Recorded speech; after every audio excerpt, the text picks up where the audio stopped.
नमस्कार। खबरों के इस बुलेटिन तुहाडा स्वागत है। मैं हाँ स्वरनजीत सिंह। पहला पेश ने चोणवीं खबरां। प्रधानमंत्री नरेंद्र मोदी ने अमरीका की उप राष्ट्रपति कमला हैरिस, आस्ट्रेलिया ते जापान के प्रधानमंत्री नाल दुवल्ले खेतरी ते अंतरराष्ट्रीय मुद्दों बारे विचार वटांदरा किया। अमरीकी उप राष्ट्रपति कमला हैरिस ने प्रधानमंत्री नाल मुलाकात दौरान भारत के टीकाकरण प्रोग्राम, सिक्ख्या संबंधां, नवाचार ते प्रतिभा की शलाघा की। प्रधानमंत्री नाल मीटिंग दौरान अमरीका दीआं 5 वड्डियां कंपनियां दे मुख कार्यकारियां ने भारत विच निवेश लई खास दिलचस्पी दिखाई। केंद्रीय सेहत मंत्री मनसुख मांडविया ने कोविड तो सेहत संबंधी समस्यावां नाल नजिठण लई राष्ट्रीय व्यापक दिशा निर्देश जारी कीते।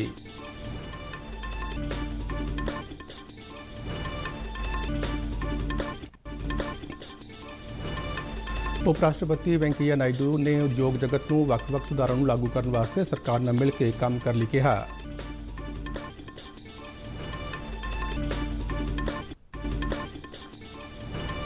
संयुक्त अरब अमारात के विदेश राज्य मंत्री डॉक्टर थानी बिन अहमद अल जयूदी ने वित्त मंत्री निर्मला सीतारमण नाल आर्थिक ते वपारक सांझ बारे विचार वटांदरा किया।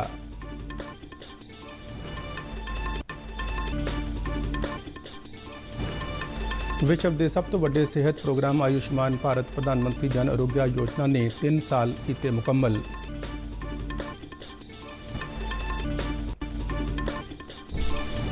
प्रधानमंत्री नरेंद्र मोदी आउंदे एतवार 26 सितंबर को आकाशवाणी से अपने बहुत चर्चित प्रोग्राम मन की बात तहत देशवासियों नाल अपने विचार साझे करनगे। पंजाब के मुख्यमंत्री वालों भ्रष्टाचार मुक्त पंजाब लई नौजवानों को अगे आउण दा सद्दा। चन्नी ने पंजाब टैक्नीकल यूनिवर्सिटी में डॉक्टर BR अंबेडकर म्यूजियम का नींह पत्थर रखा। ते हुण खबरां विस्तार नाल। प्रधानमंत्री नरेंद्र मोदी इस वेले अमरीका के 4 दिनां दौरे ते ने। प्रधानमंत्री कल वाशिंगटन DC पहुंचे सन। प्रधानमंत्री ने वाशिंगटन में विश्व दीआं वड्डियां कंपनियां के मुख्य कार्यकारी अधिकारियों नाल बैठक की। वाशिंगटन DC में एक प्रैस कॉन्फ्रेंस को संबोधन करदਿਆਂ विदेश मंत्रालय के बुलारे ने कहा कि प्रधानमंत्री ने अज कई महत्वपूर्ण मीटिंगां कीतियां ने।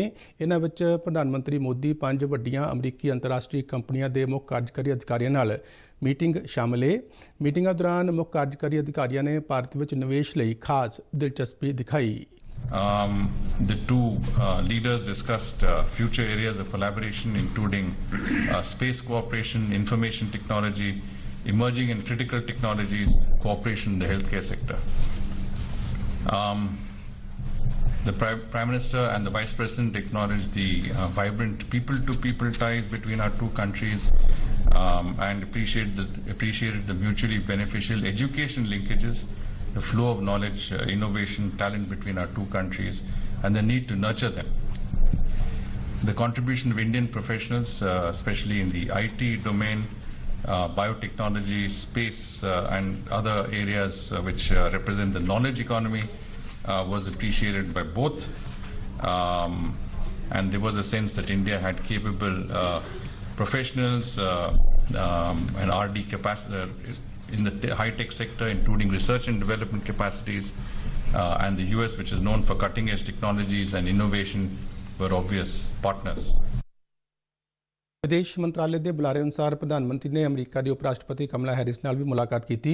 मुलाकात दौरान कमला हैरिस ने भारत में टीकाकरण प्रोग्राम की शलाघा की।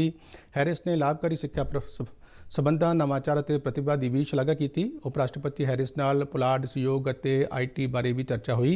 दोवां नेतावां ने कोविड, वैक्सीन, जलवायु परिवर्तन समेत होर मुद्दों पर विचार वटांदरा किया। बुलारे ने दस्सिया कि प्रधानमंत्री नरेंद्र मोदी ने आस्ट्रेलिया ते जापान के प्रधानमंत्री नाल भी दुवल्ले खेतरी ते अंतरराष्ट्रीय मुद्दों बारे विचार वटांदरा किया। विदेश मंत्रालय के सकत्तर ने मीडिया को दस्सिया कि ऑक्स अलायंस बारे आस्ट्रेलिया के प्रधानमंत्री नाल विचार वटांदरा किया। प्रधानमंत्री नरेंद्र मोदी ने जापान के प्रधानमंत्री को टोक्यो ओलंपिक्स ते पैरालंपिक्स के सफल आयोजन की बधाई दी। मोदी ने जापान ते आस्ट्रेलिया के प्रधानमंत्रियों नाल कोविड महामारी, उभरदी तकनोलॉजी, जलवायु परिवर्तन ते ऊर्जा बारे विचार वटांदरा किया।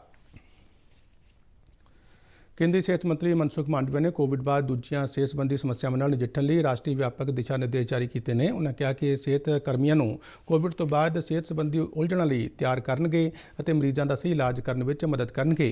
उन्होंने कहा कि भारत में जारी 7 मॉड्यूलों की पहली कड़ी है जिस में सेहत कर्मियों लई मानसिक सेहत नाल नजिठण लई एक मॉड्यूल शामिल है।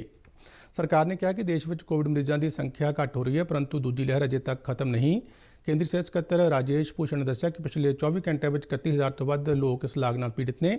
ਇਹਨਾਂ ਵਿੱਚ ਜ਼ਿਆਦਾ ਮਰੀਜ਼ ਕੇਰਲ ਤੇ ਮਹਾਰਾਸ਼ਟਰ ਵਿੱਚ ਨੇ। ਸਕੱਤਰ ਨੇ ਕਿਹਾ ਕਿ ਵਿਸ਼ੇਸ਼ ਸੂਬਿਆਂ ਤੇ ਕੇਂਦਰ ਸ਼ਾਸਤ ਪ੍ਰਦੇਸ਼ਾਂ ਨੇ ਆਪਣੀ ਵਸੋਂ ਦੇ 100% ਨੂੰ ਪਹਿਲੀ ਖੁਰਾਕ ਦੇਣ ਦਾ ਕੰਮ ਮੁਕੰਮਲ ਕਰ ਲਿਆ ਹੈ। ਇਹਨਾਂ ਵਿੱਚ ਲਕਸ਼ਦ੍ਵੀਪ, ਚੰਡੀਗੜ੍ਹ, ਗੋਆ, ਹਿਮਾਚਲ ਪ੍ਰਦੇਸ਼, ਅੰਡੇਮਾਨ ਨਿਕੋਬਾਰ ਅਤੇ ਸਿੱਕਿਮ ਸ਼ਾਮਲ ਹੈ।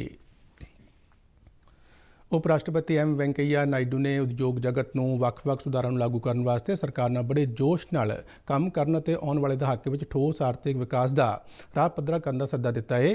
ਉਨ੍ਹਾਂ ਕਿਹਾ ਕਿ ਕੇਂਦਰ ਸਰਕਾਰ ਨੇ ਅਰਥਚਾਰੇ ਨੂੰ ਮੁੜ ਸੁਰਜੀਤ ਕਰਨ ਲਈ ਨੇਕ ਕਦਮ ਚੁੱਕੇ ਨੇ ਤੇ ਉਦਯੋਗ ਨੂੰ ਵੀ ਆਪਣੇ ਵੱਲੋਂ ਇਹ ਯਕੀਨੀ ਬਣਾਉਣਾ ਚਾਹੀਦਾ ਹੈ ਕਿ ਵਿਕਾਸ ਦੀ ਉੱਚ ਰਫ਼ਤਾਰ ਬਰਕਰਾਰ ਰਹੇ।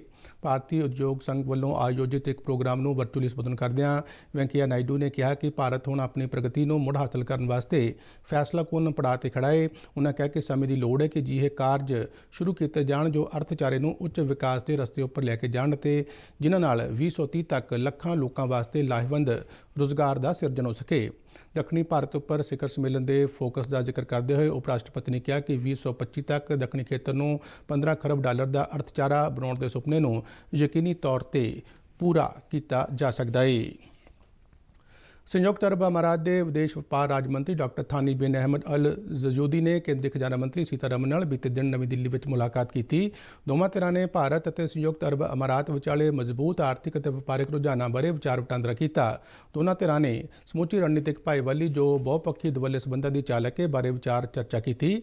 ਡਾਕਟਰ ਥਾਨੀ ਬਿਨ ਅਹਿਮਦ ਅਲ ਜ਼ਯੂਦੀ ਅਤੇ ਇੱਕ ਉੱਚ ਪੱਧਰੀ UAE ਵਫਦ ਮੌਜੂਦਾ ਵਪਾਰ ਅਤੇ ਨਿਵੇਸ਼ ਦੁਵੱਲੇ ਆਰਥਿਕ ਸਬੰਧਾਂ ਨੂੰ ਸੁਧਾਰਨ ਦੇ ਮਕਸਦ ਨਾਲ ਨਵੀਂ ਦਿੱਲੀ ਗੱਲਬਾਤ ਕਰਨ ਲਈ ਆਇਆ ਹੈ। ਸਮੁੱਚੀ ਆਰਥਿਕ ਭਾਈਵਾਲੀ ਸਮਝੌਤਾ ਗੱਲਬਾਤ ਦਾ ਪਹਿਲਾ ਪੜਾਅ ਚੱਲ ਰਿਹਾ ਹੈ। ਵਿੱਤ ਮੰਤਰਾਲੇ ਨੇ ਦੱਸਿਆ ਕਿ ਉੱਚ ਪੱਧਰੀ ਦੌਰਿਆਂ ਦਾ ਲਗਾਤਾਰ ਆਦਾਨ ਪ੍ਰਦਾਨ ਕੋਵਿਡ ਮਹਾਮਾਰੀ ਦੌਰਾਨ ਵੀ ਦੋਨਾਂ ਮੁਲਕਾਂ ਵਿਚਾਲੇ ਨੇੜਲੀ ਦੋਸਤੀ ਦਰਸਾਉਂਦਾ ਹੈ। ਮੱਛੀ ਪਾਲਣ, ਪਸ਼ੂ ਪਾਲਣ ਅਤੇ ਡੇਅਰੀ ਦੇ ਕੇਂਦਰੀ ਮੰਤਰੀ ਦੀ ਪ੍ਰਧਾਨਗੀ ਹੇਠ ਬੀਤੇ ਦਿਨ ਉੱਤਰੀ ਸੂਬਿਆਂ ਜੰਮੂ ਅਤੇ ਕਸ਼ਮੀਰ, ਪੰਜਾਬ, ਹਰਿਆਣਾ, ਦਿੱਲੀ, ਹਿਮਾਚਲ ਪ੍ਰਦੇਸ਼, ਉੱਤਰਾਖੰਡ, ਉੱਤਰ ਪ੍ਰਦੇਸ਼, ਚੰਡੀਗੜ੍ਹ ਅਤੇ ਲੱਦਾਖ ਦੇ ਸੰਸਦ ਮੈਂਬਰਾਂ ਨਾਲ ਇੱਕ ਵਰਚੁਅਲ ਗੱਲਬਾਤ ਕੀਤੀ ਗਈ। ਇਸ ਮੀਟਿੰਗ ਵਿੱਚ ਪਸ਼ੂ ਪਾਲਣ ਤੇ ਡੇਅਰੀ ਵਿਭਾਗ, ਭਾਰਤ ਸਰਕਾਰ ਦੇ ਸੀਨੀਅਰ ਅਧਿਕਾਰੀਆਂ, ਸੰਯੁਕਤ ਸਕੱਤਰਾਂ ਅਤੇ ਸਕੱਤਰਾਂ ਨੇ ਵੀ ਹਿੱਸਾ ਲਿਆ। ਕੇਂਦਰੀ ਮੰਤਰੀ ਨੇ ਸੰਸਦ ਮੈਂਬਰਾਂ ਨੂੰ ਪਸ਼ੂ ਪਾਲਣ ਤੇ ਡੇਅਰੀ ਖੇਤਰ ਦੇ ਮੌਜੂਦਾ ਹਾਲਾਤ, ਸਕੀਮਾਂ ਦੇ ਫਾਇਦਿਆਂ ਤੋਂ ਜਾਣੂ ਕਰਵਾਇਆ। ਇਸ ਮੀਟਿੰਗ ਵਿੱਚ ਪਸ਼ੂ ਧਨ ਅਤੇ ਫੀਲਡ ਵਿੱਚ ਡੇਅਰੀ ਸਕੀਮਾਂ ਨੂੰ ਬਿਹਤਰ ਢੰਗ ਨਾਲ ਲਾਗੂ ਕਰਨ ਲਈ ਵੱਖ-ਵੱਖ ਰਣਨੀਤੀਆਂ ਤੇ ਵਿਚਾਰ ਵਟਾਂਦਰਾ ਕੀਤਾ ਗਿਆ ਤਾਂ ਜੋ ਵੱਡੀ ਗਿਣਤੀ ਵਿੱਚ ਕਿਸਾਨ ਇਸ ਖੇਤਰ ਤੋਂ ਫਾਇਦਾ ਲੈ ਸਕਣ। ਕੇਂਦਰੀ ਮੰਤਰੀ ਨੇ ਹਾਲ ਹੀ ਦੇ ਕੈਬਨਿਟ ਫੈਸਲਿਆਂ ਅਨੁਸਾਰ ਦੱਸਿਆ ਕਿ ਰਾਸ਼ਟਰੀ ਪਸ਼ੂ ਮਿਸ਼ਨ ਅਤੇ ਰਾਸ਼ਟਰੀ ਗੋਕੁਲ ਮਿਸ਼ਨ ਸਕੀਮਾਂ ਵਿੱਚ ਹੁਣ ਇੱਕ ਹਿੱਸਾ ਬਰੀਡਲ ਫਾਰਮ ਉਦਮੀਆਂ ਤੇ ਚਾਰਾ ਉਦਮੀਆਂ ਦਾ ਹੈ।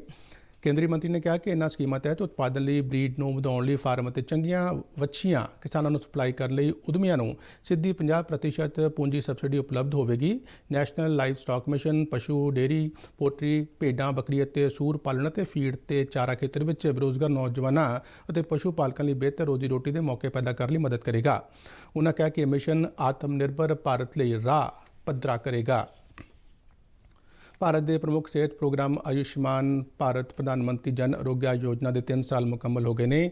ਦਿਨ 2018 ਵਿੱਚ ਪ੍ਰਧਾਨ ਮੰਤਰੀ ਨਰਿੰਦਰ ਮੋਦੀ ਵੱਲੋਂ ਵਿਸ਼ਵ ਦੇ ਸਭ ਤੋਂ ਵੱਡੇ ਸਿਹਤ ਸੰਭਾਲ ਪ੍ਰੋਗਰਾਮ ਦੀ ਸ਼ੁਰੂਆਤ ਕੀਤੀ ਗਈ ਸੀ। ਹੁਣ ਤੱਕ 2 ਕਰੋੜ 20 ਲੱਖ ਤੋਂ ਵਧੇਰੇ ਲੋਕ ਇਸ ਯੋਜਨਾ ਦਾ ਫਾਇਦਾ ਉਠਾ ਚੁੱਕੇ ਨੇ। ਇਸ ਪ੍ਰੋਗਰਾਮ ਹੇਠ ਜ਼ਰੂਰਤਮੰਦ ਪਰਿਵਾਰਾਂ ਨੂੰ ਸਾਲਾਨਾ 5 ਲੱਖ ਰੁਪਏ ਤੱਕ ਦੇ ਮੁਫਤ ਇਲਾਜ ਦੀ ਸਹੂਲਤ ਮੁਹੱਈਆ ਕਰਵਾਈ ਜਾਂਦੀ ਹੈ। ਪੱਛਮੀ ਬੰਗਾਲ, ਉੜੀਸਾ ਅਤੇ ਦਿੱਲੀ ਨੂੰ ਛੱਡ ਕੇ 33 ਰਾਜਾਂ ਤੇ ਕੇਂਦਰੀ ਪ੍ਰਬੰਧਕ ਪ੍ਰਦੇਸ਼ਾਂ ਵਿੱਚ ਇਹ ਯੋਜਨਾ ਲਾਗੂ ਹੈ। ਪ੍ਰਧਾਨ ਮੰਤਰੀ ਨਰਿੰਦਰ ਮੋਦੀ ਆਉਂਦੇ ਐਤਵਾਰ 26 ਸਤੰਬਰ ਨੂੰ ਆਕਾਸ਼ਵਾਣੀ ਤੇ ਆਪਣੇ ਬਹੁਤ ਚਰਚਿਤ ਪ੍ਰੋਗਰਾਮ ਮਨ ਕੀ ਬਾਤ ਤਹਿਤ ਦੇਸ਼ ਵਾਸੀਆਂ ਨਾਲ ਆਪਣੇ ਵਿਚਾਰ ਸਾਂਝੇ ਕਰਨਗੇ। ਇਹ ਮਹੀਨਾਵਾਰ ਪ੍ਰੋਗਰਾਮ ਦੀ 81ਵੀਂ ਕੜੀ ਹੋਵੇਗੀ। ਪ੍ਰਧਾਨ ਮੰਤਰੀ ਨੇ ਨਾਗਰਿਕਾਂ ਨੂੰ ਉਹਨਾਂ ਮੁੱਦਿਆਂ ਤੇ ਵਿਚਾਰ ਸਾਂਝੇ ਕਰਨ ਲਈ ਆਖਿਆ ਹੈ ਜਿਨ੍ਹਾਂ ਨੂੰ ਉਹ ਮਨ ਕੀ ਬਾਤ ਪ੍ਰੋਗਰਾਮ ਵਿੱਚ ਸ਼ਾਮਲ ਕਰਨਗੇ। ਲੋਕ ਨਮੋ ਐਪ ਜਾਂ MyGov ਓਪਨ ਫੋਰਮ ਤੇ ਆਪਣੇ ਵਿਚਾਰ ਭੇਜ ਸਕਦੇ ਨੇ। ਟੋਲ ਫ੍ਰੀ ਨੰਬਰ 1811 7800 ਤੇ ਵੀ ਪ੍ਰਧਾਨ ਮੰਤਰੀ ਲਈ ਹਿੰਦੀ ਜਾਂ ਅੰਗਰੇਜ਼ੀ ਵਿੱਚ ਸੰਦੇਸ਼ ਰਿਕਾਰਡ ਕਰਵਾਏ ਜਾ ਸਕਦੇ ਨੇ। ਆਪਣੇ ਸੁਨੇਹੇ ਭੇਜਣ ਲਈ ਫੋਨ ਲਾਈਨਾਂ ਇਸ ਮਹੀਨੇ ਦੀ 24 ਤਰੀਕ ਤੱਕ ਖੁੱਲ੍ਹੀਆਂ ਰਹਿਣਗੀਆਂ। 1922 ਨੰਬਰ ਤੇ ਮਿਸਡ ਕਾਲ ਦੇ ਕੇ SMS ਰਾਹੀਂ ਮਿਲੇ ਲਿੰਕ ਰਾਹੀਂ ਵੀ ਸੁਝਾਅ ਸਿੱਧੇ ਪ੍ਰਧਾਨ ਮੰਤਰੀ ਤੱਕ ਭੇਜੇ ਜਾ ਸਕਦੇ ਨੇ।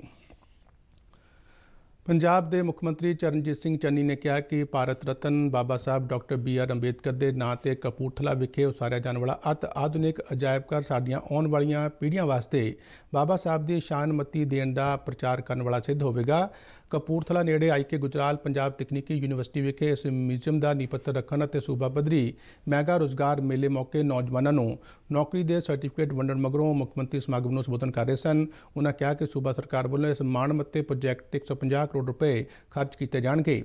ਚੰਨੀ ਨੇ ਕਿਹਾ ਕਿ ਅਸੀਂ ਯਾਦ ਕਰਨ ਨਾਲ ਬਾਬਾ ਸਾਹਿਬ ਜਿਨ੍ਹਾਂ ਨੇ ਗਰੀਬਾਂ ਵਿੱਚੋਂ ਅੱਤ ਗਰੀਬ ਵਰਗ ਦੀ ਭਲਾਈ ਵਿੱਚ ਅਹਿਮ ਰੋਲ ਅਦਾ ਕੀਤਾ ਹੈ ਅਤੇ ਜੀਵਨ ਅਤੇ ਵਿਚਾਰਧਾਰਾ ਦਾ ਪ੍ਰਚਾਰ ਕਰਨ ਵਿੱਚ ਬਹੁਤ ਮਦਦ ਮਿਲੇਗੀ। ਮੁੱਖ ਮੰਤਰੀ ਨੇ ਕਿਹਾ ਕਿ ਉਹਨਾਂ ਦਾ ਇੱਕ ਮਾਤਰ ਉਦੇਸ਼ ਪੰਜਾਬ ਨੂੰ ਖੁਸ਼ਹਾਲ ਬਣਾਉਣਾ ਹੈ। ਇਸ ਲਈ ਉਹਨਾਂ ਨੇ ਭ੍ਰਿਸ਼ਟਾਚਾਰ ਮੁਕਤ ਪੰਜਾਬ ਲਈ ਨੌਜਵਾਨਾਂ ਨੂੰ ਅੱਗੇ ਆਉਣ ਦਾ ਸੱਦਾ ਦਿੱਤਾ। ਉਹਨਾਂ ਸੂਬਾ ਸਰਕਾਰ ਵੱਲੋਂ ਕਪੂਰਥਲਾ ਵਿਖੇ doctor BR Ambedkar management institute ਸਥਾਪਨ ਕਰਨ ਦਾ ਵੀ ਐਲਾਨ ਕੀਤਾ। ਇਸ ਤੋਂ ਪਹਿਲਾਂ ਕਪੂਰਥਲਾ ਹਲਕੇ ਤੋਂ ਵਿਧਾਇਕ ਰਾਣਾ ਗੁਰਜੀਤ ਸਿੰਘ ਨੇ ਮੁੱਖ ਮੰਤਰੀ ਨੂੰ ਜੀ ਆਇਆਂ ਕਹਿੰਦਿਆਂ ਮੁੱਖ ਮੰਤਰੀ ਵੱਲੋਂ ਅਨੇਕਾਂ ਵਿਕਾਸ ਪ੍ਰੋਜੈਕਟਾਂ ਦੇ ਐਲਾਨ ਦਾ ਸਵਾਗਤ ਕੀਤਾ।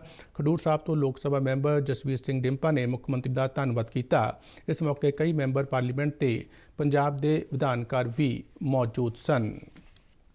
ਪੰਜਾਬ ਸਰਕਾਰ ਦੇ ਨਵੇਂ ਮੁੱਖ ਸਕੱਤਰ ਅਨਿਰੁੱਧ ਤਿਵਾੜੀ ਨੇ ਆਪਣਾ ਕਾਰਜਭਾਰ ਸੰਭਾਲ ਲਿਆ ਹੈ। ਉਹ ਭਾਰਤੀ ਪ੍ਰਸ਼ਾਸਨਿਕ ਸੇਵਾ 1990 ਬੈਚ ਦੇ ਅਧਿਕਾਰੀ ਨੇ। ਉਹਨਾਂ ਨੂੰ ਵਿਨੀ ਮਹਾਜਨ ਜੋ ਕੈਪਟਨ ਸਰਕਾਰ ਵਿੱਚ ਮੁੱਖ ਸਕੱਤਰ ਸਨ ਦੀ ਜਗ੍ਹਾ ਤੇ ਲਗਾਇਆ ਗਿਆ ਹੈ। ਵਿਨੀ ਮਹਾਜਨ ਨੂੰ ਸਪੈਸ਼ਲ ਮੁੱਖ ਸਕੱਤਰ ਨਿਯੁਕਤ ਕੀਤਾ ਗਿਆ ਹੈ। ਪੰਜਾਬ ਦੀ IAS ਅਧਿਕਾਰੀ ਜਥੇਬੰਦੀ ਨੇ ਨਵਾਂ ਮੁੱਖ ਸਕੱਤਰ ਬਣਨ ਤੇ ਅਨਿਰੁੱਧ ਤਿਵਾੜੀ ਦਾ ਸਵਾਗਤ ਕੀਤਾ ਹੈ।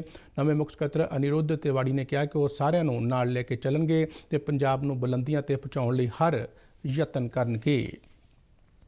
ਦੇਸ਼ ਵਿਆਪੀ ਕੋਵਿਡ ਟੀਕਾਕਰਨ ਮੁਹਿੰਮ ਤਹਿਤ ਭਾਰਤ ਨੇ 84 ਕਰੋੜ ਦਾ ਅੰਕੜਾ ਪਾਰ ਕਰਕੇ ਇੱਕ ਹੋਰ ਮੀਲ ਪੱਥਰ ਸਥਾਪਿਤ ਕੀਤਾ ਹੈ। ਬੀਤੀ ਸ਼ਾਮ ਤੱਕ ਦੇਸ਼ ਵਿੱਚ 84 ਕਰੋੜ 8,21,000 ਤੋਂ ਵੱਧ ਕੋਵਿਡ ਟੀਕੇ ਲਗਾਏ ਗਏ। ਬੀਤੇ ਦਿਨ ਦੇਸ਼ ਭਰ ਵਿੱਚ 65 ਲੱਖ ਤੋਂ ਵੱਧ ਕੋਵਿਡ ਟੀਕੇ ਲਗਾਏ ਗਏ। ਇਸ ਦੌਰਾਨ ਕੇਂਦਰੀ ਸਿਹਤ ਸਕੱਤਰ ਰਾਜੇਸ਼ ਭੂਸ਼ਣ ਨੇ ਸੂਬਿਆਂ ਤੇ ਕੇਂਦਰ ਸ਼ਾਸਿਤ ਪ੍ਰਦੇਸ਼ਾਂ ਨੂੰ ਦਿਵਿਆਂਗ ਵਿਅਕਤੀਆਂ ਨੂੰ ਕੋਵਿਡ ਸੇਵਾਵਾਂ ਟੈਸਟਿੰਗ ਤੇ ਵੈਕਸੀਨੇਸ਼ਨ ਦੀ ਉਚਿਤ ਪਹੁੰਚ ਨੂੰ ਯਕੀਨੀ ਬਣਾਉਣ ਲਈ ਚਿੱਠੀ ਲਿਖੀ ਹੈ। ਉਹਨਾਂ ਸੂਬਿਆਂ ਤੇ ਕੇਂਦਰ ਸ਼ਾਸਿਤ ਪ੍ਰਦੇਸ਼ਾਂ ਨੂੰ ਦਿਵਿਆਂਗ ਵਿਅਕਤੀਆਂ ਲਈ ਉਹਨਾਂ ਦੇ ਘਰਾਂ ਦੇ ਨੇੜੇ ਟੀਕਾਕਰਨ ਸਹਾਇਤਾ ਮੁਹੱਈਆ ਕਰਨ ਲਈ ਵਿਸ਼ੇਸ਼ ਪ੍ਰਬੰਧ ਕਰਨ ਲਈ ਆਦੇਸ਼ ਦਿੱਤੇ ਨੇ। ਭਾਰਤ ਵਿੱਚ ਬੀਤੇ ਦਿਨ 31,923 ਨਵੇਂ ਕਰੋਨਾ ਮਾਮਲੇ ਦਰਜ ਹੋਏ। ਇਸ ਸਮੇਂ ਦੇਸ਼ ਵਿੱਚ 3,01,640 ਐਕਟਿਵ ਕਰੋਨਾ ਮਾਮਲੇ ਨੇ ਜੋ ਪਿਛਲੇ 187 ਦਿਨਾਂ ਵਿੱਚ ਸਭ ਤੋਂ ਘੱਟ ਨੇ। ਕੇਂਦਰੀ ਸਿਹਤ ਮੰਤਰਾਲਾ ਅਨੁਸਾਰ ਬੀਤੇ 24 ਘੰਟੇ ਦੌਰਾਨ 282 ਕਰੋਨਾ ਮਰੀਜ਼ਾਂ ਦੀਆਂ ਜਾਨਾਂ ਗਈਆਂ। ਬੀਤੇ ਦਿਨ 31,990 ਕਰੋਨਾ ਮਰੀਜ਼ ਸਿਹਤਯਾਬ ਹੋਏ, ਜਿਸ ਮਗਰੋਂ ਕਰੋਨਾ ਤੋਂ ਹੁਣ ਤੱਕ ਠੀਕ ਹੋਣ ਵਾਲਿਆਂ ਦੀ ਸੰਖਿਆ 3,28,15,731 ਤੇ ਪਹੁੰਚ ਗਈ ਹੈ। ਇਸ ਸਮੇਂ ਕਰੋਨਾ ਤੋਂ ਠੀਕ ਹੋਣ ਦੀ ਦਰ 97.77% ਹੋ ਗਈ ਹੈ। ਜੰਮੂ ਕਸ਼ਮੀਰ ਦੇ ਬਾਰਾਮੂਲਾ ਦੇ ਊੜੀ ਇਲਾਕੇ ਵਿੱਚ ਰਾਮਪੁਰ ਖੇਤਰ ਵਿੱਚ 3 ਅੱਤਵਾਦੀ ਸੁਰੱਖਿਆ ਦਸਤਿਆਂ ਨਾਲ ਹੋਏ ਇੱਕ ਮੁਕਾਬਲੇ ਵਿੱਚ ਮਾਰੇ ਗਏ। ਇਹਨਾਂ ਅੱਤਵਾਦੀਆਂ ਦੇ ਕਬਜ਼ੇ ਵਿੱਚੋਂ ਭਾਰੀ ਮਾਤਰਾ ਵਿੱਚ ਅਸਲਾ, ਕਰੰਸੀ ਅਤੇ ਹੋਰ ਸਾਜ਼ੋ ਸਮਾਨ ਬਰਾਮਦ ਕੀਤਾ ਗਿਆ ਹੈ। ਬਾਰਾਮੂਲਾ ਵਿੱਚ ਡੈਗਰ ਡਿਵੀਜ਼ਨ ਦੇ general officer commanding lieutenant general Varinder Vats ਨੇ ਕਿਹਾ ਕਿ 5 ਅੱਤਵਾਦੀ 2 ਗਰੁੱਪਾਂ ਵਿੱਚ ਭਾਰਤ ਦੇ ਹੱਦ ਅੰਦਰ ਦਾਖਲ ਹੋਣ ਦੀ ਕੋਸ਼ਿਸ਼ ਕਰ ਰਹੇ ਸਨ, ਪਰ ਜਦੋਂ ਉਹਨਾਂ ਨੂੰ ਰੋਕਣ ਦੀ ਕੋਸ਼ਿਸ਼ ਕੀਤੀ ਗਈ ਤਾਂ ਉਹਨਾਂ ਨੇ ਸੁਰੱਖਿਆ ਦਸਤਿਆਂ ਤੇ ਗੋਲੀਆਂ ਚਲਾਈਆਂ, ਜਿਸ ਦੇ ਜਵਾਬ ਵਿੱਚ ਸੁਰੱਖਿਆ ਦਸਤਿਆਂ ਨੇ 3 ਅੱਤਵਾਦੀਆਂ ਨੂੰ ਢੇਰ ਕਰ ਦਿੱਤਾ। ਮਾਰੇ ਗਏ ਅੱਤਵਾਦੀਆਂ ਕੋਲੋਂ 5 AK ਰਾਈਫਲਾਂ, 70 ਗ੍ਰਨੇਡ, 8 ਪਿਸਤੌਲ ਤੇ ਹੋਰ ਭਾਰੀ ਮਾਤਰਾ ਵਿੱਚ ਅਸਲਾ ਬਰਾਮਦ ਹੋਇਆ ਹੈ। ਖਬਰਾਂ ਦੇ ਬੁਲੇਟਿਨ ਸਾਡੇ ਦਰਸ਼ਕ RNU DDK ਜਲੰਧਰ ਦੇ YouTube ਚੈਨਲ, Facebook ਪੇਜ ਅਤੇ Twitter ਹੈਂਡਲ ਤੇ ਵੀ ਦੇਖ ਸਕਦੇ ਨੇ। ਬੁਲੇਟਿਨ ਦੇ ਅਖੀਰ ਵਿੱਚ ਚੋਣਵੀਆਂ ਖਬਰਾਂ ਇੱਕ ਵਾਰ ਫਿਰ ਤੋਂ। ਪ੍ਰਧਾਨ ਮੰਤਰੀ ਨਰਿੰਦਰ ਮੋਦੀ ਨੇ ਅਮਰੀਕਾ ਦੇ ਉਪ ਰਾਸ਼ਟਰਪਤੀ ਕਮਲਾ ਹੈਰਿਸ, ਆਸਟ੍ਰੇਲੀਆ ਤੇ ਜਾਪਾਨ ਦੇ ਪ੍ਰਧਾਨ ਮੰਤਰੀ ਨਾਲ ਦੁਵੱਲੇ ਖੇਤਰੀ ਤੇ ਅੰਤਰਰਾਸ਼ਟਰੀ ਮੁੱਦਿਆਂ ਬਾਰੇ ਵਿਚਾਰ ਵਟਾਂਦਰਾ ਕੀਤਾ। ਅਮਰੀਕੀ ਉਪ ਰਾਸ਼ਟਰਪਤੀ ਕਮਲਾ ਹੈਰਿਸ ਨੇ ਪ੍ਰਧਾਨ ਮੰਤਰੀ ਨਾਲ ਮੁਲਾਕਾਤ ਦੌਰਾਨ ਭਾਰਤ ਦੇ ਟੀਕਾਕਰਨ ਪ੍ਰੋਗਰਾਮ, ਸਿੱਖਿਆ ਸੰਬੰਧਾਂ, ਨਵਾਚਾਰ ਤੇ ਪ੍ਰਤਿਭਾ ਦੀ ਸ਼ਲਾਘਾ ਕੀਤੀ। ਪ੍ਰਧਾਨ ਮੰਤਰੀ ਨਾਲ ਮੀਟਿੰਗ ਦੌਰਾਨ ਅਮਰੀਕਾ ਦੀਆਂ 5 ਵੱਡੀਆਂ ਕੰਪਨੀਆਂ ਦੇ ਮੁੱਖ ਕਾਰਜਕਾਰੀਆਂ ਨੇ ਭਾਰਤ ਵਿੱਚ ਨਿਵੇਸ਼ ਲਈ ਖਾਸ ਦਿਲਚਸਪੀ ਦਿਖਾਈ। ਕੇਂਦਰੀ ਸਿਹਤ ਮੰਤਰੀ ਮਨਸੁਖ ਮਾਂਡਵੀਆ ਨੇ ਕੋਵਿਡ ਤੋਂ ਸਿਹਤ ਸੰਬੰਧੀ ਸਮੱਸਿਆਵਾਂ ਨਾਲ ਨਜਿੱਠਣ ਲਈ ਰਾਸ਼ਟਰੀ ਵਿਆਪਕ ਦਿਸ਼ਾ ਨਿਰਦੇਸ਼ ਜਾਰੀ ਕੀਤੇ। ਉਪ ਰਾਸ਼ਟਰਪਤੀ ਵੈਂਕਈਆ ਨਾਇਡੂ ਨੇ ਉਦਯੋਗ ਜਗਤ ਨੂੰ ਵੱਖ-ਵੱਖ ਸੁਧਾਰਾਂ ਨੂੰ ਲਾਗੂ ਕਰਨ ਵਾਸਤੇ ਸਰਕਾਰ ਨਾਲ ਮਿਲ ਕੇ ਕੰਮ ਕਰਨ ਲਈ ਕਿਹਾ। ਸੰਯੁਕਤ ਅਰਬ ਅਮਾਰਾਤ ਦੇ ਵਿਦੇਸ਼ ਰਾਜ ਮੰਤਰੀ ਡਾਕਟਰ ਥਾਨੀ ਬਿਨ ਅਹਿਮਦ ਅਲ ਜ਼ਯੂਦੀ ਨੇ ਵਿੱਤ ਮੰਤਰੀ ਨਿਰਮਲਾ ਸੀਤਾਰਮਨ ਨਾਲ ਆਰਥਿਕ ਤੇ ਵਪਾਰਕ ਸਾਂਝ ਬਾਰੇ ਵਿਚਾਰ ਵਟਾਂਦਰਾ ਕੀਤਾ। ਵਿਸ਼ਵ ਦੇ ਸਭ ਤੋਂ ਵੱਡੇ ਸਿਹਤ ਪ੍ਰੋਗਰਾਮ ਆਯੁਸ਼ਮਾਨ ਭਾਰਤ ਪ੍ਰਧਾਨ ਮੰਤਰੀ ਜਨ ਆਰੋਗਯ ਯੋਜਨਾ ਨੇ 3 ਸਾਲ ਕੀਤੇ ਮੁਕੰਮਲ। ਪ੍ਰਧਾਨ ਮੰਤਰੀ ਨਰਿੰਦਰ ਮੋਦੀ ਆਉਂਦੇ ਐਤਵਾਰ 26 ਸਤੰਬਰ ਨੂੰ ਆਕਾਸ਼ਵਾਣੀ ਤੇ ਆਪਣੇ ਬਹੁਤ ਚਰਚਿਤ ਪ੍ਰੋਗਰਾਮ ਮਨ ਕੀ ਬਾਤ ਤਹਿਤ ਦੇਸ਼ ਵਾਸੀਆਂ ਨਾਲ ਆਪਣੇ ਵਿਚਾਰ ਸਾਂਝੇ ਕਰਨਗੇ। ਪੰਜਾਬ ਦੇ ਮੁੱਖ ਮੰਤਰੀ ਵੱਲੋਂ ਭ੍ਰਿਸ਼ਟਾਚਾਰ ਮੁਕਤ ਪੰਜਾਬ ਲਈ ਨੌਜਵਾਨਾਂ ਨੂੰ ਅੱਗੇ ਆਉਣ ਦਾ ਸੱਦਾ। ਚੰਨੀ ਨੇ ਪੰਜਾਬ ਟੈਕਨੀਕਲ ਯੂਨੀਵਰਸਿਟੀ ਵਿੱਚ ਡਾਕਟਰ BR ਅੰਬੇਦਕਰ ਮਿਊਜ਼ੀਅਮ ਦਾ ਨੀਂਹ ਪੱਥਰ ਰੱਖਿਆ। ਇਸ ਦੇ ਨਾਲ ਹੀ ਖਬਰਾਂ ਦਾ ਇਹ ਬੁਲੇਟਿਨ ਖਤਮ ਹੋਇਆ। ਧੰਨਵਾਦ।